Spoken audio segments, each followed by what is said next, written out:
ډیرو محترم مسلمانانو، نن د الله تعالی د نعمتونو وظیفه فبأي آلاء ربکما تکذبان. الله جل شانه فرمایي چې تاسو به زما کم کم نعمت جوړلا وخی، کم کم نعمت په زما خیروي، کم کم نعمت نه به زما مخ اړوي.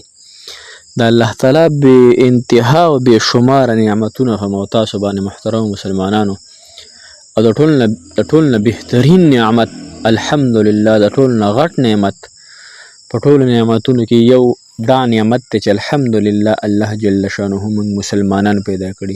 شکر دی الحمدلله چې په دې باندې مو تاسو ډیر شکر گزاري د الله تعالی. شکر الحمدلله چې الله تعالی مو تاسو پیدا کړي مسلمان. نو چې دا په دې نعمت لومبه مو تاسو ډیر زیات شکر گزاري چې الحمدلله الله تعالی مسلمانان پیدا کړي، به د مسلمان په کور کې پیدا کړي، او بیا دا عظیمه کلمه نصیب کړي لا اله الا الله محمد رسول الله. دې کلمه کې موږ الله تعالی سره دا اقرار کړي چې الله ستا حکمونه ومنو. د الله تعالی څومره احکامات دي هر چاته معلوم دي، تاسو ته معلوم دي، ما ته هم چې د الله تعالی څومره احکامات دي، چې الله تعالی ستا حکمونه ومنو او د جناب محمد رسول الله صلی الله علیه وسلم مبارک طریقو به خپل ژوندګي تیرو. نو دا مو تاسو ته معلوم دي چې د الله تعالی احکامات څومره دي هم تاسو باندې لازم، او د رسول الله صلی الله علیه وسلم څومره طریقې هم تاسو باندې لازم دي. دا تاسو ته هم پته ده او ما ته هم پته ده. نو دا الله تعالی نه د کېدو یقین او تمام مخلوق نه د کېدو یقین زموږ او ستاسو په زړونو کې راشي. دا د کلمې او دا د الله تعالی هم تاسو باندې غټ احسان دی. بل د الله تعالی نعمتونه محترم ډېر زیات دي، کم بشمارو، خو به علما وایي چې اوبه په دې اوړي کې د یخې اوبه چې مو تاسو وڅښو، دا ټټر دا معده راله یخه کي، دا د الله تعالی څومره نعمت دی. او الله تعالی څه فرمایي؟ وان تعدوا نعمت الله لا تحصوها. الله تعالی فرمایي که تاسو زما نعمتونه شمارل شروع کړئ، لا تحصوها، نشئ شمارلی. دومره بې انتها نعمتونه د الله تعالی مو تاسو باندې. صحیح شو که نه؟ او بیا الله تعالی څه فرمایي؟ لئن شکرتم لازیدنکم. که تاسو زما په دې نعمتونو باندې شکریه ادا کوئ، زه به درله سیوا کوم. او که ناشکري مو کړه ان عذابي لشدید، الله تعالی فرمایي عذاب بدله درکم. لہذا د الله تعالی څومره انعامات او کرامات دي په تاسو باندې چې هغه په هغې باندې الله تعالی نه ډېره زیات شکر ګزاري کوو، شکر وباسو چې الحمدلله الله دا نعمت دې راکړی، الله دا نعمت دې راکړی، الله دا دې راکړی.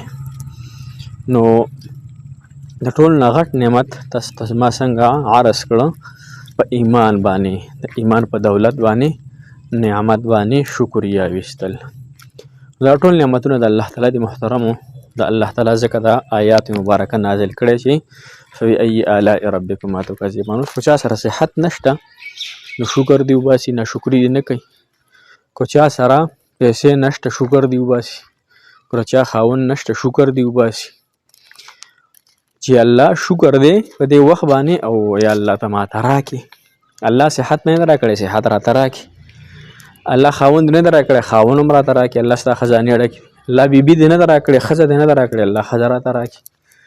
نو په شکریا باندې د الله تعالی نعمتونه سیوا کړي، او په ناشکرۍ باندې د الله تعالی نعمتونه ختمیږي. نو الله تعالی دې مو تاسو ته د عافیت زندګي را نصیب کړي، او د دواړو جانو خوشحالۍ دې الله تعالی مو تاسو ته را نصیب کړي، او چې د الله تعالی نه مو تاسو شکر گزاري شکر ځان کې پیدا کړو. الحمدلله په دې ساعت په دې وخت باندې څلورو څانګو الله تعالی روح پیدا کړی، عافیت را کړی. که بیمار یم شکر دی، دی کې هم د الله تعالی سره راز و نیاز به، دی کې به د الله تعالی څه چاحت و، دی کې به د الله تعالی څه محبت و، انشاءالله چې تا به آخرت کې الله تعالی راضي کوي.